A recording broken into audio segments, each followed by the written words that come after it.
الله رب العالمين اتنيار Ablanan. اتنيار اتنيار ما فو نيتلي Amba. اني سوما Amba. اني واتي Amba. اني بارا Amba. كو بيجودي Ko wausa. اها كو فسوسا كو كفسا كو تشكربا كالانغولون كفسنا لانغولون يد Jume? تشكربا كالانغولون كو كفسنا لانغولون Oche. تويكني Awo. اها Kanangolo. اه Obsega ta yoro do la. Me langolo. Oche mai de. اوكي ماي كو فيني كولون اكفسنا لانغولون O fene che. امنا E o tafu ko kulusi ni de usa na jenne. اسكتولا Ah. اه Donc af kolo. Ah. O oksa ni foite ne. اها الله اكبر كو فين كولون اني فين كورو او فنا تكلي Fe? فين كولون اني فين كورو كو فنا تكلي نيغا موتو كولون اني نغا موتو كورو كو كلنتي Ayi. ايه دا فلا Na fora ko korole. اه Se ko ti bolo o te ka utiliser blé. اه Mais avec ça que moto colo avec tout ça qui débrouille naï. ايه دي بولينا Korole ngoni. Ah. Oro te ka utiliser blé. اه ايوه تبارك الله كو تسمى فو اذا ولا اتي دا جني Ayi. ايه اي يري E ma fo ne sango tasma. Ah. E daje na. انتو لوند Ah ayi. I ba do parce que singile no. اه وبا فيك موندو فو بمنا بوا فو نكو تسمى فو تي دا جني وبا فيك موندو فو Wa fe ka fo ko gelen do foli. Ate dabal ate ko gelen do be ate dabali ka fo. ati da baliga Daba fo. Fin te voilà. ko kuma jugu fana tulo dimi ko abe disu dimi Ah. kuma jugu ko atu tulo dimi abe disu de wili Ay clo intermédiaire de kala sa se oro la. oh Da nga ko ne abi dusugun kami kami. aha ayo bismillah Ah wa. aw dañu na Die juma. Marsi kalo kile saba. Samba filali ni mugan ani saba. tubarikallah gafo be amba da min le soro e fasere ka fasiri mun de ba ferete folo A ferete fɔlɔ a kumalen no fɛn min kan o de ye o ni mɔgɔw ka conseil de sécurité a yira k'a fɔ ko faransi kɔni tɛna mali tɔgɔla kuma kɔni fɔ bilen kɛrɛnkɛrɛnnenya la sɛbɛnw ta fanfɛla na yira k'a fɔ an wagati min na i ko sisan wulikajɔw kɔni kɛra mali ɲɛmɔgɔw kɔni fɛ faransi ale kɔni bɛ se ka bɔ mali ka denfaya kɔni na cogo min na o ni ale gun kan esɔr hali bi an n'a bɛ to ɲɔgɔn fɛ wale min kɛra kani bozokaw olu fɛ yen nɔ ni o ye ka ɲangata jugu kɔni ta ka se sigidala mɔgɔw ma o hukumu kɔnɔna na jamana ɲɛmɔgɔw kɔni y'u ka ciden kɛrɛnkɛrɛnnenw kɔni bila ka taa ministiriw bɛ o la walasa ka se ka taa jamana tɔgɔla tasibila kɔni kɛ nin yɔrɔ kofɔlen o ye esɔr ale ka laseli don tubarikallah france koni amba gunde amba ambu se udana aya sangone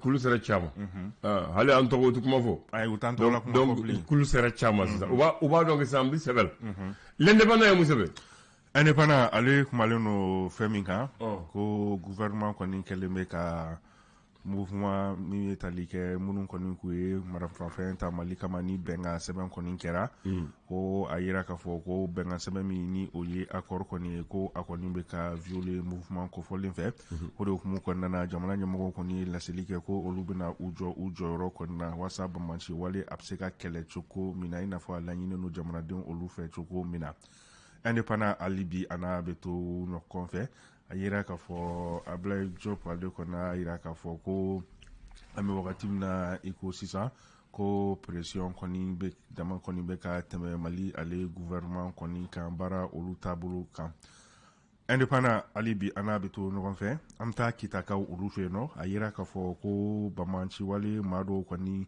bɛ munumunu na kita dafɛla kɔni na ko welewelemada dɔ ka ɲɛsin an ka finitigilakaw ma ka wulikajɔ kɔni kɛ sanni ni ma kofɔliw ka to ka wale cɛjugu kɔni kɛ kita mara la matulo somi i bɛ kɛ subaga ye o tiɲɛ o tɛ wa ayiwa n'an bɔra l'indépendant l'indicateur de nouveau an k'o sɛgɛrɛ indicateur de nouveau ale kumalen no fɛn min kan o de ye faransi jamana ɲɛmɔgɔ ni o ye emmanuel macron ale kɔni ye laseli dɔ kɛ ka ɲɛsin mali politiki maaw kɔni ma o hukumu kɔnɔna na koninba sidibe ale kɔni fɛnɛ ye laseli dɔw kɛ ka ɲɛsin nin président kofɔlen o ma indicateur de nouveau ali bi ani a bɛ to ɲɔgɔn fɛ sariya sunba ale kura baara minnu kɔni bɛ sen na o hukumu kɔnɔna na mali alimamiw kɔni y'a yira k'a fɔ min ye laïcité ni o ye ka diinɛ bɛɛ yamaruya ko olu kɔni fɛla tɛ o ye indicateur de nouveau ali bi ani a bɛ to ɲɔgɔn fɛ a yira k'a fɔ gɛlɛya kɔni bɛ maliyɛnw kan farafinw kan kɛrɛnkɛrɛnnenya la tinisikaw olu fɛ yen nɔ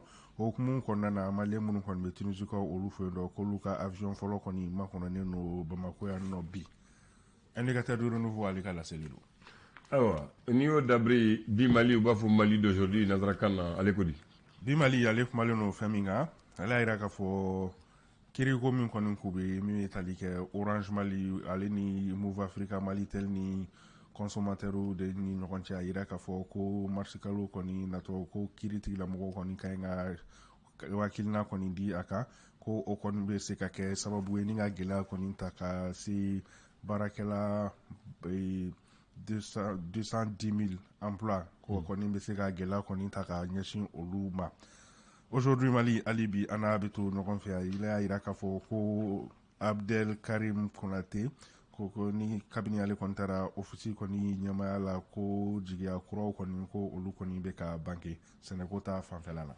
Abdel Karim Nampe oui. Ampe ambado les Échos b'a fɔ wele les Échos ale kumalen no fɛn min kan ko sunkalo kɔni ale bɛ k'i sɛnsɛn ka na ko consommateurs olu kɔni jɔrɔlen no ka sabu kɛ ni fɛnw sɔngɔ kɔni yɛlɛnni ye ka kɛɲɛ ni sunkalo kɔni nasili ye ko consommateurs olu kɔni bɛ ka siran ni wagati min na i ko sisan. Les Échos ale ka laseli don hali bi ani les Échos bɛ to ɲɔgɔn fɛ a yira k'a fɔ ko Mali kɔni kɛlen ka plainte kɔni don Faransi ale contre la ko kun jumɛn na ko Union africaine kɔni mankan dalen don nin ko la. Le Républicain ale kumalen no fɛn min kan sariya sunba kura minnu ni ale sɛgɛsɛgɛli baaraw kɔni bɛ sen na o hukumu kɔnɔna na kiiri tigɛlaw kɔni kɛrɛnkɛrɛnnenya la u ka lafasalitɔ min bɛ n'a fɔ ma ko silima ale kɔni kɛmɛ ka kangarimada kɔni kɛ jamana ɲɛmɔgɔw ye k'u kɔni k'u hakili to kiiritigɛlaw kɔni na ko n'olu kɔni ka dɔbɔrɔ olu kɔni ka fanga kɔni na ko hɔrɔnlɔ bɛ se ka kɛ a la ka ɲɛsin jamana ma. Républicain hali bi ana bɛ to ɲɔgɔn fɛ a yira k'a fɔ nin ye dugukolo ko kɛlɛ dɔ kɔni ye dugu fila olu ɲɔgɔn cɛ min ye Bagila ale ni Tumakoro ni ɲɔgɔn cɛ. Bagila ale kɔni ye welewelemada kɛ ka ɲɛsin jamana ɲɛmɔgɔw fɛ k'u ka wulikajɔ kɔni kɛ walasa nin man kan kofɔlen a bɛ se ka mada cogo min na. Républicain hali bi ani a bɛ to ɲɔgɔn fɛ Ablaye Diop ale ka laseli dɔ kɔni senfɛ min ye Genève ka olu fɛ n'a yira k'a fɔ ko Mali kɔni tɛ se ka dankari kɔni kɛ jo sariya kɔni na cogo si la ni o ye droit de l'homme ye. Républicain ale ka laseli dɔ Ablaye Anane o de b'a kuncɛ an bɛ saluli kɛ n'ale o tɛ a bakuruba ye wa a ɲɛɲɛna mugu o ye tilegan fɛ o ye 11h30 wagati n'ale o yira n na parce que yanni 11h30 diɲɛ yɛrɛ bɛ se ka wuli bamananw ko ten i cɛ a ko tɛ dɛ ko diɲɛ bɛ se ka wuli yɔrɔnin kelen an k'o bila an hakili la. Ala kana ko 1997 a sɔrɔ e ye sifin kɛnɛ-kɛnɛ ye 97 ouais 1997 a sɔrɔ e ye sifin kɛnɛ-kɛnɛ ye i yɛlɛ wa a sɔrɔ an ni Bakari est-ce que Bakari yɛrɛ tun bɛ yan a sɔrɔ Bakari ma se yan fɔlɔ Bamakɔ yan en 97 a y'a sɔrɔ Alpha de bɛ fanga la a b'a ka mandat fɔlɔ la ale de ye ɲɛmaa ye Alpha ka mandat fɔlɔ o gɛlɛyara dɛ non gɛlɛyara bolo dɛ a ka mandat fɔlɔ a gɛlɛyara bolo fo a t'a da assemblée mun tun bɛ yen o waati min na assemblée tun bɛ yen Adema PAJ i bɛ Adema kɔrɔ dɔn Adema PAJ i b'a ale kɔrɔ dɔn a fɔ ne ye kɛ ne t'a dɔn le sigle a tɔgɔ Adema yɛrɛ tɔgɔ Adema tɔgɔ Alliance pour la démocratie au Mali, Parti africain pour la solidarité et la justice. O de ye a définition exacte. Comme a ka jan, olu y'a abrégé Adema PAJ. Bɛɛ b'a fɔ Adema PAJ. A PAJ yɛrɛ dɔ t'o fɔ, o b'a fɔ Adema. Sinon en réalité Adema veut Alliance pour la démocratie au Mali, Parti africain pour la solidarité et la justice. Olu ka candidat de tun ye Alpha Omar Konare. Olu ka ɲɛma tun ye ala ka hinɛ Abdramane Baba Touré la o waatini na Alpha taara kala t'a la Alpha taara mais Alpha taara k'a sɔrɔ u ye Musa bin d'après ATT même ko depuis Musa binna ko bɛɛ kɛra cɛ ye Mali la maa si b'a fɔ n ti sɔn denmisɛn yɛrɛ ye ATT soni on marche ATT yɛrɛ ko ma don dɔ a ye marchekɛlaw taara u fɛ écoledenw kan ko n'a ka d'a ye a yɛrɛ ta fo Kidal ko a ye marche fo Kidal o de don c'est ça utagamana on monta Kidal depuis o don depuis ATT ko depuis Musa binna bɛɛ kɛra cɛ bɛɛ bɛ tagama ko tɛ baasi ye ko tagamatea ko marché jusqu'à Kidal Abana. voilà asro watini c'est dans sur hakli bala quoi asro c'est pas le ATT2 asro ATT militaire ko ko aida il faut le dire quoi vous voulez marcher comme marcher jusqu'à Kidal Abana au fala guerre maintenant Alpha Kara président ATT sigra ka c'est dans sur là ah non comme to Alpha ni to de Moussa bi lutu siranye ko ga an fanga bi nyon ve ba va ma ba gele azandien donc il Alpha sege ka Alpha sege kala ta kera député Blomba député Wasaden Keme ani tani woro de Tumbala ya famo o Keme ni tani woro ikala adema yere muye Alpha yere ka parti ulu kele député bi wolo la woro de bubulu voilà maintenant Sinid faso irwaton muntakatal ka Sinid ale fana do tumbabolo e kononto USRDA segutu mbobolo PMD woro RDP nani IDD nani RDT 3, IFD 3, PSP 2, IMADD 1. Ibn IMADD. Nous, est parti, est-ce que nous sommes partis de RBSA? ISRDA, c'est l'Union soudanaise pour le rassemblement parti africain. Le candidat est Tchiolé Mamadou Konaté, Alain Alpha de Tara Karatala. PMD, ça c'est le parti malien pour le développement. RDP, ça c'est le rassemblement pour la démocratie et le progrès. Avec Nyama et Almami Silaye. IDD, c'est l'Union pour la démocratie et le développement, Moussa Balakoulbali Tuya la Niamay. RDT, Rassemblement pour la démocratie et le travail, Aleka Niamay Tuya Amadou Ali Nyagandoe, Ntadoni et Haklibala. IFDP, ça c'est l'Union des forces démocratiques du progrès, Aleka Tuya Demba Kibri Diallotaye. PSP, Parti progressiste indépendant, progrès soudanais, Oumar Hamoudou Diko de Niamay. IMADD, c'est l'Union malienne pour la démocratie et le développement. Le PDP, Parti pour la démocratie et le progrès de Maître Idrissa Traoré. L'une de Toumbe Blombal. Donc, depuis Watidola, sama tiara député Alpha Toro. Quoi Alpha Kote Bachi? Comme c'est bien Bolo Kauchi, n'a y'a ko kuma kachan. Aba fait gratter serana, obéi. Ko bon, je prends les gens, Blombachi. Y'a Blombachi. Aïe, Segi. Akata Yorola. Ambi élection kura, organisée dans 3 mois. Ambala Jenny Dobinaola. Tiens. Aya Blomba Chiodo. No utara segi election. Utara segi election ka. Chama mana.